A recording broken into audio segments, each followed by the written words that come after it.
الرحيم وسارعوا إلى مغفرة من ربكم وجنة عرضها السماوات والأرض أعدت للمتقين.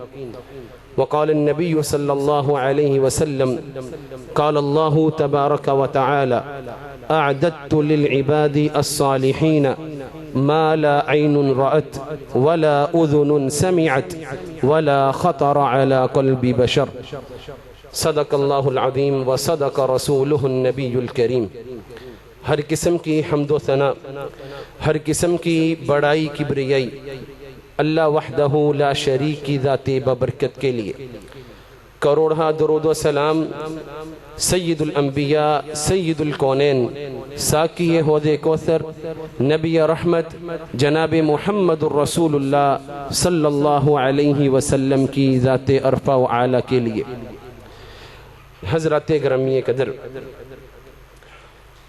ہر مسلمان کی خواہش یہ ہوتی ہے اور ہر مسلمان کی تگ و دو محنت اس کا مقصد جنت کا حصول ہوتا ہے کہ ہم اس دنیا میں رہتے ہوئے نیک اعمال کے ذریعے اللہ کو راضی کریں اور جنت کا داخلہ ہمیں مل جائے.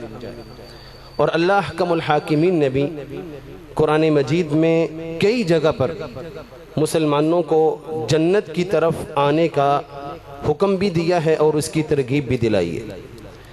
احادیث کی طرف دیکھیں تو جناب محمد رسول اللہ صلی اللہ علیہ وسلم نے کئی ایک احادیث کے اندر جنت کی خوبیاں، جنت کی صفات، جنت کی نعمتیں ذکر کی ہیں تاکہ لوگوں کے دل کے اندر جنت کے داخلے کا شوق پیدا ہو جائے. ہم قرآن مجید کی طرف دیکھتے ہیں، اللہ احکم الحاکمین فرماتے ہیں وَسَارِعُوا إِلَى مَغْفِرَةٍ مِّن رَبِّكُمْ وَجَنَّةٍ عَرْضُهَا السَّمَاوَاتُ وَالْأَرْضُ. اے لوگو اپنے رب کی مغفرت کی طرف جلدی کرو، دوڑ کر آؤ. وَجَنَّةٍ اور جنت کی طرف بھی دوڑ کر آؤ.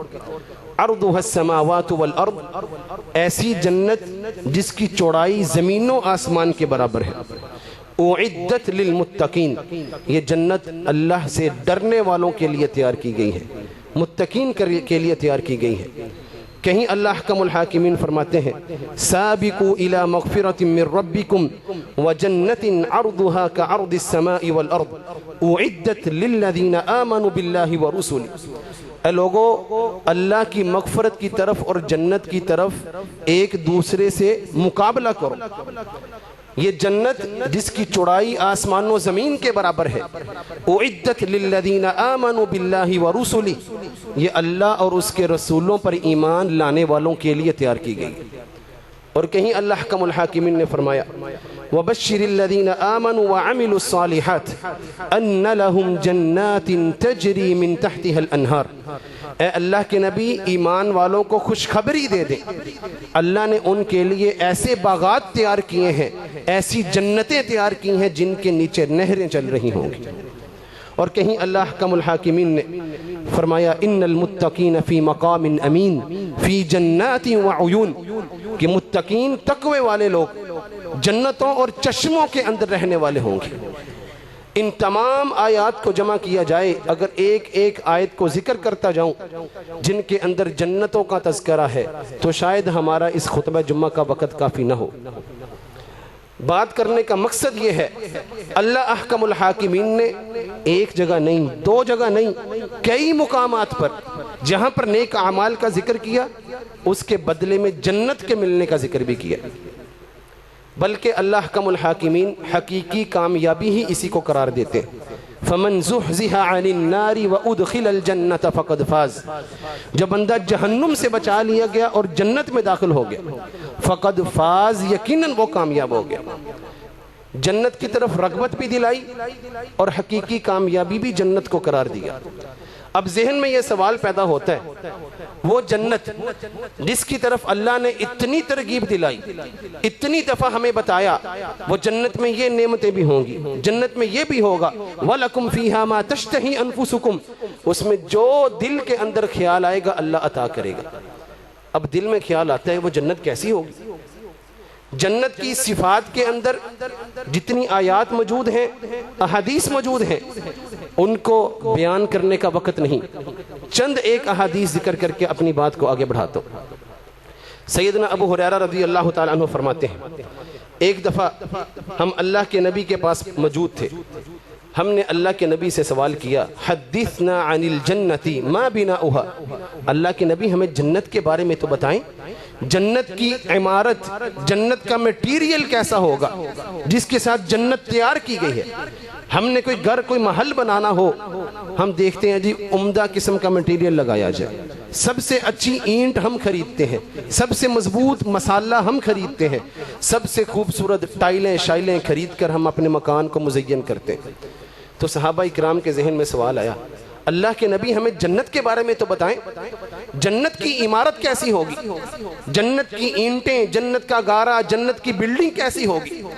رسول اللہ صلی اللہ علیہ وسلم نے فرمایا لبینۃ من ذہب ولبینۃ من فضہ، جنت اتنی خوبصورت ہوگی، اس کا میٹیریل اتنا عمدہ ہوگا، اس کی ایک اینٹ سونے کی ہوگی اور دوسری اینٹ چاندی کی ہوگی، وَمِلَاتُهَا الْمِسْكُ الْأَذْفَرُ، اور جس گارے کے ساتھ ان اینٹوں کو جوڑا جائے گا وہ گارا سب سے قیمتی خوشبو کا بنایا جائے گا، وَحَسْبَاؤُهَا اللُّؤْلُؤُ وَالْيَاقُوتُ، اور اس کی ڈیزائننگ، اس کی خوبصورتی، اس کی کنکریاں موتیوں اور یاقوت کی ہوں گی۔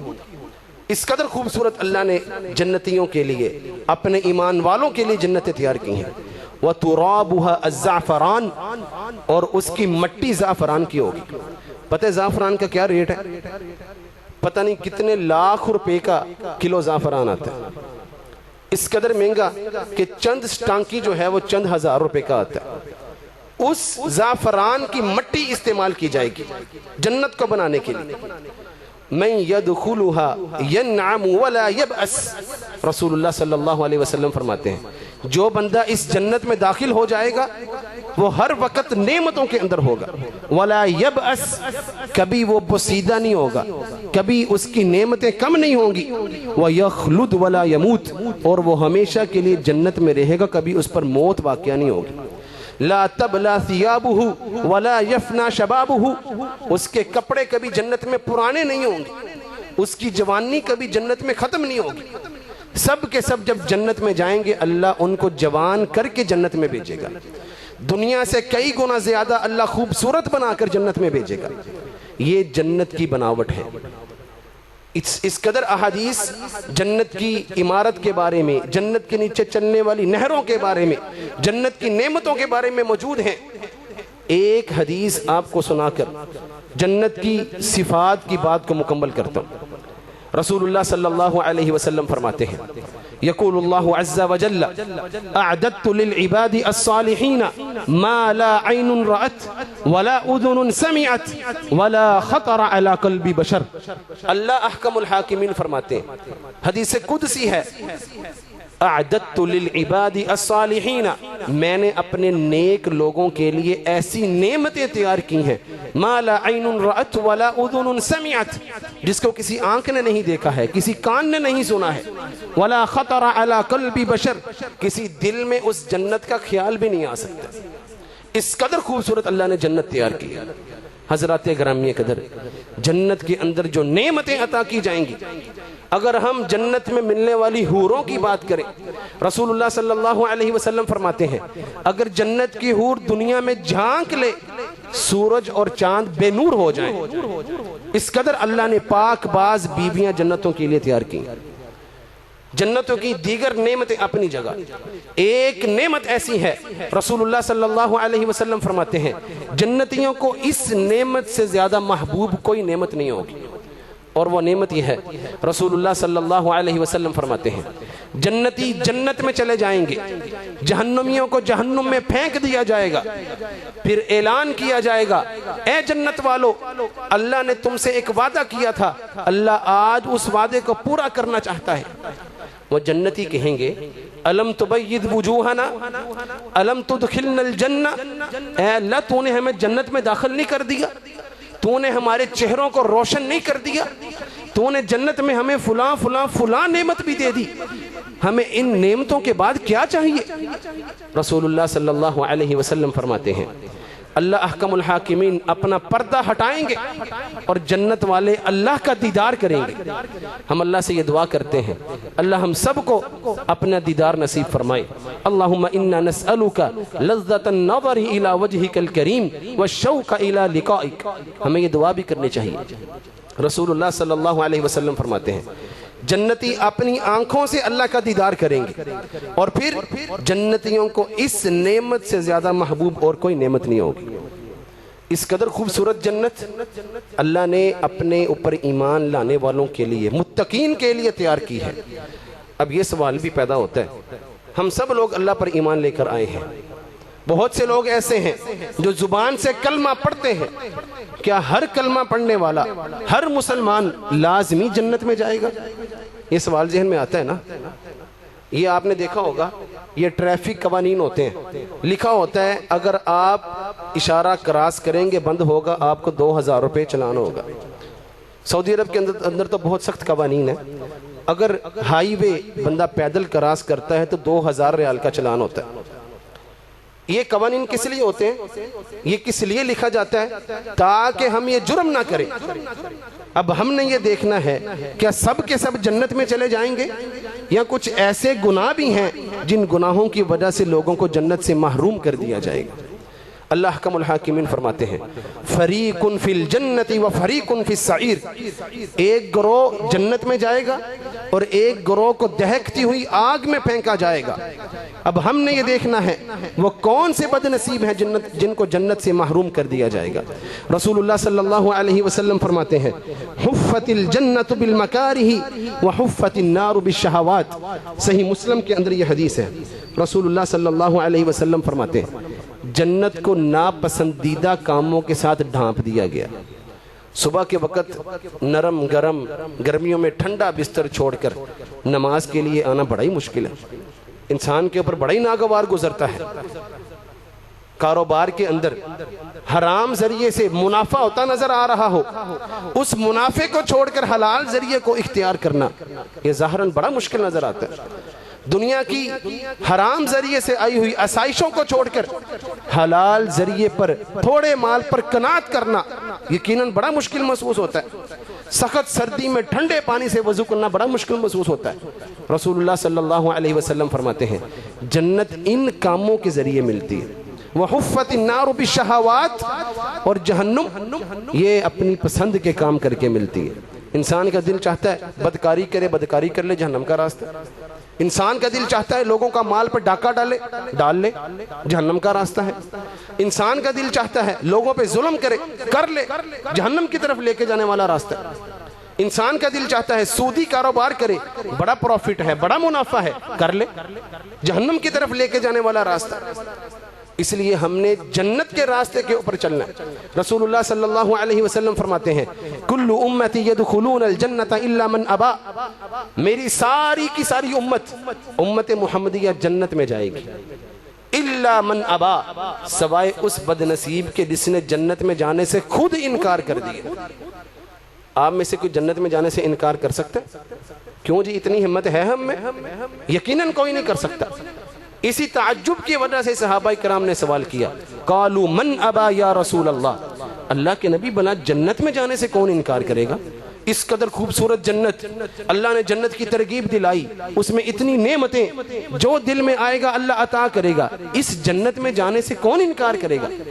رسول اللہ صلی اللہ علیہ وسلم نے فرمایا من اطاعنی دخل الجنہ ومن عصانی فقد ابا، جس آدمی نے مجھ محمد الرسول اللہ کی پیروی کی، مجھ محمد الرسول اللہ کی اتباع کی، وہ آدمی جنت میں جائے گا۔ ومن عصانی، اور جس نے مجھ محمد الرسول اللہ کی نافرمانی کی، میری مخالفت کی، فقد ابا، اس نے جنت میں جانے سے خود انکار کر دیا۔ اب اس کا مطلب یہ ہوا ہر مسلمان جو کلمہ پڑھنے والا ہے وہ جنت میں لازمی طور پہ نہیں جائے گا، بلکہ اس کے اعمال کا حساب ہوگا۔ اس کے اعمال کے حساب کے بعد اگر جنت کا مستحق ہوا تو جنت میں جائے گا، اور اگر نعوذ باللہ ایسے اعمال ہوئے جو جنت سے محروم کرنے والے ہیں تو جنت سے محروم کر دیا جائے گا۔ ہم دیکھتے ہیں وہ کون سے اعمال ہیں جو انسان کو جنت سے محروم کر دیتے ہیں۔ ویسے تو بہت سے اعمال ہیں، چند ایک اعمال آپ کے سامنے بیان کرتا ہوں۔ اللہ حکم الحاکمین قرآن مجید میں ارشاد فرماتے ہیں أَنَّهُ مَن يُشْرِكْ بِاللَّهِ فَقَدْ حَرَّمَ اللَّهُ عَلَيْهِ الْجَنَّةَ وَمَأْوَاهُ النَّارُ وَمَا لِلظَّالِمِينَ مِنْ أَنصَارٍ، کہ جو اللہ کے ساتھ کسی اور کو شریک ٹھہرائے گا، اللہ کے علاوہ کسی اور کی عبادت کرے گا، اللہ کے علاوہ کسی اور کے سامنے سجدہ ریز ہوگا، اللہ کے علاوہ کسی اور کو مشکل کشا سمجھے گا۔ لوگوں نے رکشوں پہ لکھا ہوتا ہے، اپنی گاڑیوں پہ لکھا ہوتا ہے، اپنے جہازوں پہ لکھا ہوتا ہے علی مشکل کشا۔ جو بندہ اللہ کے علاوہ کسی اور کو مشکل کشا سمجھے گا، جو بندہ اللہ کے علاوہ کسی اور کو داتا سمجھے گا، بگڑی بنانے والا سمجھے گا، اللہ احکم الحاکمین فرماتے ہیں فقد حرم اللہ علیہ الجنہ، اللہ نے اس کے اوپر جنت کو حرام کر دیا، ومأواہ النار، اور اس کا ٹھکانہ جہنم ہے۔ اب ہم نے یہ دیکھنا ہے کہیں یہ جرم، یہ گناہ ہمارے اندر تو نہیں پایا جاتا، کسی بھی صورت میں ہو، کسی کو حاجت روا سمجھ کے، کسی کو بگڑی بنانے والا، اولاد دینے والا سمجھ کے، کسی سے مانگ کر، قبروں پہ جا کر اس کے نام پہ نظر و نیاز کر کے، کسی بھی ذریعے سے اگر بندہ شرک میں مبتلا ہو گیا، اللہ حکم الحاکمین فرماتے ہیں فقد حرم اللہ علیہ الجنہ، اللہ نے اس کے اوپر جنت کو حرام کر دیا۔ تمام انبیاء کرام علیہم السلام کو اللہ نے بھیجا کس لیے تھا؟ لوگوں کو شرک کی گندگی سے بچا کر توحید کی طرف لے کر آئیں۔ وَلَقَدْ بَعَثْنَا فِي كُلِّ أُمَّةٍ رَسُولًا أَنِ اعْبُدُوا اللَّهَ وَاجْتَنِبُوا الطَّاغُوتَ، اللہ حکم الحاکمین فرماتے ہیں ہم نے انبیاء کو بھیجا، ہر امت کے اندر ہم نے رسول بھیجا، أَنِ اعْبُدُوا اللَّهَ، کہ لوگ ایک اللہ کی عبادت کریں، وَاجْتَنِبُوا الطَّاغُوتَ، اور طاغوت شیطان اللہ کے علاوہ لوگوں کی عبادت سے رک جائیں۔ یہ انبیاء کرام کو بھیجنے کا مقصد ہے۔ بھائیو، ہماری کیا اوقات ہے، عام مسلمانوں کی کیا حیثیت ہے؟ اللہ اپنے برگزیدہ پیغمبروں کو مخاطب کر کے فرماتے ہیں، حتیٰ کہ تمام پیغمبروں کے سردار جناب محمد الرسول اللہ صلی اللہ علیہ وسلم کو مخاطب کر کے فرماتے ہیں لَإِنْ أَشْرَكْتَ لَيَحْبَطَنَّ عَمَلُكَ، اے اللہ کے نبی، اگرچہ آپ پیغمبروں کے سردار ہیں، اگر آپ نے بھی شرک کر لیا لَيَحْبَطَنَّ عَمَلُكَ، اللہ آپ کے سارے اعمال کو برباد کر دے گا۔ اس لیے شرک کے اندر کسی قسم کی کوئی گنجائش نہیں ہے۔ عقیدہ توحید کے بغیر جنت کا داخلہ ممکن نہیں ہے۔ جنت میں جانے کا ویزا ایک ہی ہے، عقیدہ توحید ہو، اور انٹری آسان تب ہوتی ہے اگر عمل صالح ہو۔ اگر عمل صالح نہیں ہے انٹری بڑی مشکل ہے، جہنم کا گیڑا لا کے پھر جانا ہے، جہنم چو ہو کے جانا تے کاری پہ داخلہ ملے۔ کامیابی یہ ہے ویزا بھی توحید کا لگا ہو اور انٹری بھی آسان ہو جائے عمل صالح کے ساتھ، یہ کامیابی ہے۔ اور اللہ حکم الحاکمین فرماتے ہیں ان اللہ لا یغفر ان یشرک بہ ویغفر ما دون ذلک لمن یشاء، بے شک اللہ، جو بندہ اللہ کے ساتھ کسی اور کو شریک ٹھہرائے گا، لا یغفر، اللہ فرماتے ہیں اللہ اس کو معاف نہیں کرے گا، یہ اللہ کا فیصلہ ہے۔ اللہ حکم الحاکمین فرماتے ہیں جو بندہ میرے ساتھ شرک کر کے آئے گا میں اس کے گناہوں کو معاف نہیں کروں گا۔ اس لیے ہم نے اس گناہ سے بچنا ہے، اور یہ واحد وہ گناہ ہے جو انسان کو ہمیشہ کے لیے جہنم میں بھیج دیتا ہے، ہمیشہ کے لیے جنت سے محروم کر دیتا ہے۔ اگر انسان شرک کرتے ہوئے توبہ کے بغیر مر گیا پھر جنت کا داخلہ ہے ہی نہیں، جنت میں داخلہ ممکن ہی نہیں ہے۔ یہ اللہ نے فیصلہ کر دیا ہے کہ جو بندہ اللہ کے علاوہ کسی اور کی عبادت کر کے آیا، کسی اور کے نام پر جانور ذبح کر کے آیا، کسی اور کو مشکل کشا حاجت روا بگڑی بنانے والا سمجھ کے آیا، اللہ فرماتے ہیں میں اس کو معاف نہیں کرنے والا۔ اللہ کی غیرت گوارا نہیں کرتی ہے کہ اللہ اپنے ساتھ شریک ٹھہرانے والوں کو اللہ معاف کر دے، اس لیے اللہ کا یہ فیصلہ ہمارے سامنے ہونا چاہیے۔ چند اور لوگ بھی ہیں جن کو جنت سے محروم کر دیا جائے گا۔ حضرت عبداللہ بن عمر رضی اللہ تعالیٰ عنہ فرماتے ہیں رسول اللہ صلی اللہ علیہ وسلم نے فرمایا لا يدخل الجنہ منان ولا عاق ولا مدمن خمر، رسول اللہ صلی اللہ علیہ وسلم فرماتے ہیں جنت کے اندر احسان جتلانے والا بھی داخل نہیں ہوگا۔ احسان جتلانے والا کیا مطلب ہے جی؟ لوگوں پر احسان کرتا ہے، اللہ نے فراخی دی ہے، دولت دی ہے، مال دیا ہے، لوگوں کی مدد کر دی ہے، لوگوں کے اوپر احسان کر دیا ہے، پھر لوگوں کو تنگ بھی کرتا ہے۔ احسان بھی جتلاتا ہے، بڑی مجلس میں بیٹھ کر کہتا ہے جی انہوں تو جی میں ہر مہینے 10,000 روپے دینا ہے، لوگوں کے سامنے اس کو ذلیل کرتا ہے۔ اللہ کم الحاکمین فرماتے ہیں یا ایہا الذین آمنوا لا تبطلوا صدقاتکم بالمن والاذی، اے ایمان والو اپنے صدقات کو، خرچ کیے ہوئے مال کو احسان جتلا کر اور لوگوں کو اذیت دے کر ضائع نہ کرو۔ اور رسول اللہ صلی اللہ علیہ وسلم فرماتے ہیں لوگوں پر احسان کر کے جتلانے والا جنت میں داخل نہیں ہوگا۔ اب ہم نے یہ دیکھنا ہے ہم خرچ اللہ کی رضا کے لیے کرتے ہیں کہ اپنی واہ واہ کے لیے کرتے ہیں؟ اگر تو اللہ کی رضا کے لیے کرتے ہیں تو پھر ہمیں اگلے بندے کا شکریہ ادا کرنا چاہیے، جس کو اللہ نے ہمیں توفیق دی ہم اس کے کام آگے ہیں۔ اللہ ڈائریکٹ بھی اس کو رزق دے سکتا ہے، اللہ ڈائریکٹ بھی اس کو مال دے سکتا ہے، لیکن اللہ نے ہمیں ذریعہ بنا دیا۔ اللہ ہمیں بھی تو محتاج بنا سکتا ہے نا۔ اگر اللہ نے ہمیں دے دیا اور اللہ نے ہمیں ذریعہ بنا دیا ہم کسی کی مدد کر دیں تو پھر بھئی اس میں ہمارا کیا کمال ہے؟ اللہ کا دیا ہوا مال ہے، اللہ کے راستے میں خرچ کر دیا، اس میں احسان جتلانے والی کون سی بات؟ اور دوسرا رسول اللہ صلی اللہ علیہ وسلم فرماتے ہیں وَلَا عَاقٌ، والدین کی نافرمانی کرنے والا جنت میں داخل نہیں ہوگا۔ کیا مطلب ہے جی؟ ہمارے ہاں تو والدین کو اذیتیں دی جاتی ہیں، تکلیفیں دی جاتی ہیں، آخری عمر میں ان کو اولڈ ہاؤس میں چھوڑ کے آیا جاتا ہے۔ امی جی تسی تو چپ کر جایا کرو، اپنی ماں کو اپنے باپ کو چپ کروایا جاتا ہے، اپنے بیوی بچوں کے پیچھے لگ کے اپنے والدین کی بے عزتیاں کی جاتی ہیں۔ اللہ نے تھوڑی دولت دے دی ہے، والدین بوڑھے ہو چکے ہیں، والد کام نہیں کر سکتے ہیں، ان کو خرچہ دیتے ہوئے ہم احسان جتلاتے ہیں۔ رسول اللہ صلی اللہ علیہ وسلم فرماتے ہیں جو بندہ والدین کی نافرمانی کرتا ہے، ان کو اذیت دیتا ہے، لا يدخل الجنہ، وہ جنت میں داخل نہیں ہوگا۔ پھر ہم دیکھ لیں ہم جنت میں جانا چاہتے ہیں کہ نہیں جانا چاہتے؟ وَقَضَى رَبُّكَ أَلَّا تَعْبُدُوا إِلَّا إِيَّاهُ وَبِالْوَالِدَيْنِ إِحْسَانًا، اللہ نے جہاں پر اپنی توحید کا ذکر کیا ہے وہاں پر والدین کی فرما برداری اور ان کے ساتھ حسن سلوک کا بھی ذکر کیا، بلکہ اللہ کم الحاکمین فرماتے ہیں فَلَا تَقُلْ لَهُمَا أُفٍّ وَلَا تَنْهَرْهُمَا، اپنے والدین کو اف بھی نہیں کہنا۔ تو پھر ہمیں چاہیے اگر جنت کا داخلہ چاہیے، اتنی خوبصورت جنت جس کی نعمتیں بیان بھی نہیں کی جا سکتی، اللہ کا الحاکمین فرماتے ہیں دل میں خیال بھی نہیں آ سکتا، اس جنت سے محروم کر دیے جائیں کس گناہ کی وجہ سے؟ والدین کو اذیت دیتا ہے، والدین کی نافرمانی کرتا ہے۔ اور تیسرا عمل رسول اللہ صلی اللہ علیہ وسلم فرماتے ہیں وَلَا مُدْمِنُ خَمْرٍ، ہمیشہ نشہ کرنے والا، ہمیشہ شراب پینے والا۔ خمر کا معنی یہ ہوتا ہے کُلُّ مَا خَامَرَ الْعَقْلَ، ہر وہ چیز جو انسان کی عقل کو ڈھانپ دے، چاہے وہ شراب ہو، چاہے وہ کسی گٹکے کی شکل میں ہو، چاہے وہ کسی پان کے اندر نشہ ڈال کے استعمال کیا جائے، کوئی بھی نشہ ہو جو انسان کی عقل کو معوف کر دے اس کو خمر کہتے ہیں۔ رسول اللہ صلی اللہ علیہ وسلم فرماتے ہیں جو ہمیشہ نشہ کرتا رہا، جس کی روٹین ہی نشہ کرنا ہے، وہ بندہ جنت میں داخل نہیں ہوگا۔ تو پھر دیکھ لیں دنیا میں چسکے لگاتے ہیں، نشہ کرتے ہیں اور کل جنت سے محروم کر دیے جائیں، یہ کون سی عقل مندی ہے؟ جو لوگ دنیا کے اندر نشہ نہیں کرتے کل ان کو پاکیزہ مشروبات پلائے جائیں گے۔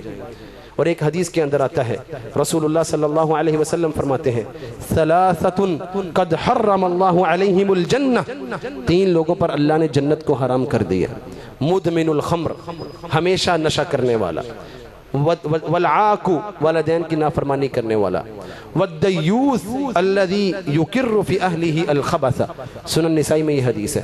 اور تیسرا بدبخت جس پر جنت حرام ہے وہ دیوث آدمی ہے، جس کے گھر کے اندر بغیرتی ہوتی ہے، گناہ کے کام ہوتے ہیں، اس کے گھر کی عورتیں فحاشی والے کام کرتی ہیں اور وہ خاموش رہتا ہے، اس پر کوئی پابندی نہیں لگاتا ہے، آواز نہیں اٹھاتا، اپنے گھر والوں کو روکتا نہیں ہے، اس کو دیوث کہتے ہیں، ہماری زبان میں اس کا معنی بغیرت آدمی۔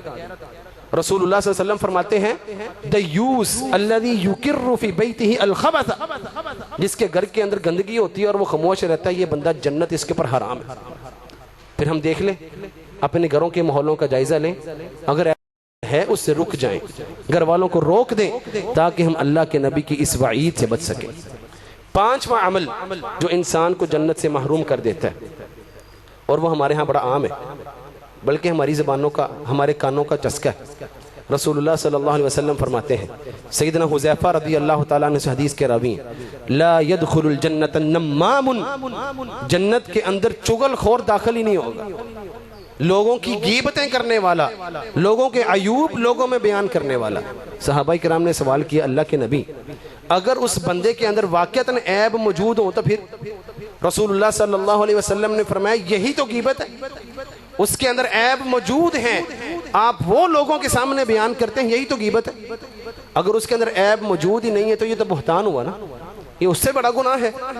لیکن ہم کیا کرتے ہیں جی، ہم یہ حجت بناتے ہیں، لو جی میں اور سامنے بھی گل کر سکتا ہوں، اگر میں اس کی کوئی برائی بیان کر رہا ہوں، کسی مجلس میں بیٹھا ساتھ میں جملہ کیا کہتا ہوں، میں ڈردا ڈردا کوئی نہیں اور کولو، میں اس کے سامنے بھی اس کی یہ برائی بیان کر سکتا ہوں۔ یہ کون سی بہادری ہے بھائی؟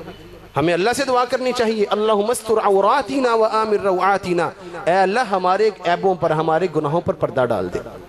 ہم سب گناہ گار ہیں، سب سے گناہ ہو جاتے ہیں، تو لوگوں کے عیب ٹٹولنا، رسول اللہ صلی اللہ علیہ وسلم فرماتے ہیں، جو اللہ کے نبی کو جب معراج کروایا گیا، آپ نے کچھ لوگوں کو دیکھا، ان کے پتل کے ناخن ہیں، اپنے چہروں کے گوشت کو نوچ رہے ہیں، اپنے سینے کے گوشت کو نوچ رہے ہیں۔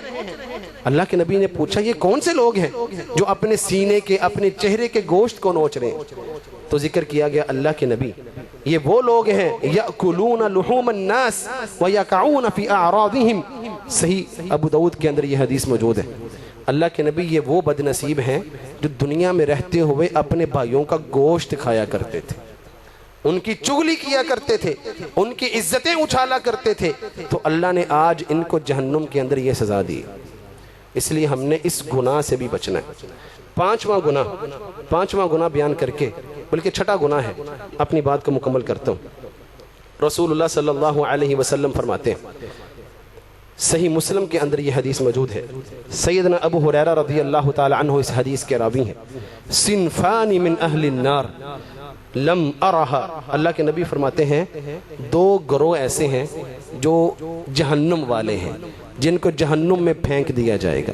پہلا گروہ قوم معہم سیات کاذناب البقر یضربون بها الناس، وہ لوگ جن کے پاس گائیں کی دمب کی طرح کے کوڑے اس کے ساتھ لوگوں کو مارتے ہیں۔ ایک یہ گروہ ہے جو جہنم والا ہے۔ دوسرا گناہ رسول اللہ صلی اللہ علیہ وسلم فرماتے ہیں وَنِسَاءٌ کاسیات عاریات مائلات ممیلات، ایسی عورتیں جو لباس پہنے ہوئے ننگی ہوتی ہیں، لباس بھی پہنا ہوا ہے پھر بھی ننگی ہیں، ان کا جسم واضح ہوتا ہے، جسم کے خد و خال نظر آتے ہیں، مائلات لوگوں کی طرف مائل ہونے والی ہیں، گناہ کی طرف مائل ہونے والی ہیں، ممیلات لوگوں کو اپنی طرف مائل کرنے والی ہیں، رؤوسہن کاسنمۃ البخت المائلہ، اللہ کے نبی فرماتے ہیں یہ عورتیں جو کپڑے پہن کر بھی ننگی ہوتی ہیں۔ ہم دیکھ لیں ہمارے معاشرے میں عورتوں کے لباس کیسے، اس قدر چست اور تنگ لباس پہنے ہوتے ہیں کہ نہ بھی پہنے تو ایک ہی بات ہے، اللہ کی پناہ ہے۔ رسول اللہ صلی اللہ علیہ وسلم فرماتے ہیں ایسی عورتیں جو ایسے لباس پہنتی ہیں، لوگوں کو اپنی طرف مائل کرتی ہیں، لا يدخلن الجنہ، یہ عورتیں جنت میں داخل نہیں ہوں گی۔ صرف جنت کا داخلہ ہی نہیں منع، ولا یجدن ریحھا، بلکہ جنت کی خوشبو بھی نہیں پائیں گی۔ تو دیکھ لیں میری مائیں بہنیں، وہ غور کریں اپنے گھروں کے اندر، اپنے رشتہ داروں کے اندر، آپ بھی دیکھیں آپ کے رشتہ داروں میں، عزیز و اقارب میں، دوست و احباب میں ایسا لباس کون پہنتا ہے، اور اپنی عورتوں کا لباس ٹھیک کروائیں، ان کو با حیا با پردہ بنائیں۔ اگر با حیا بنیں گی، با پردہ بنیں گی تو اللہ راضی ہوگا، اور اگر بے پردگی کرتی ہیں، ایسا لباس پہنتی ہیں، رسول اللہ صلی اللہ علیہ وسلم فرماتے ہیں جنت کی خوشبو بھی نہیں پائیں گی۔ اللہ احکم الحاکمین سے دعا ہے اللہ ہمیں ایسے تمام اعمال سے بچنے کی توفیق عطا فرمائے جو جنت کے داخلے کے آگے رکاوٹ بنتے ہیں۔ اللہ احکم الحاکمین ہمیں جنت کی محرومی سے محفوظ فرمائے۔ وآخر دعوانا ان الحمد للہ رب العالمین۔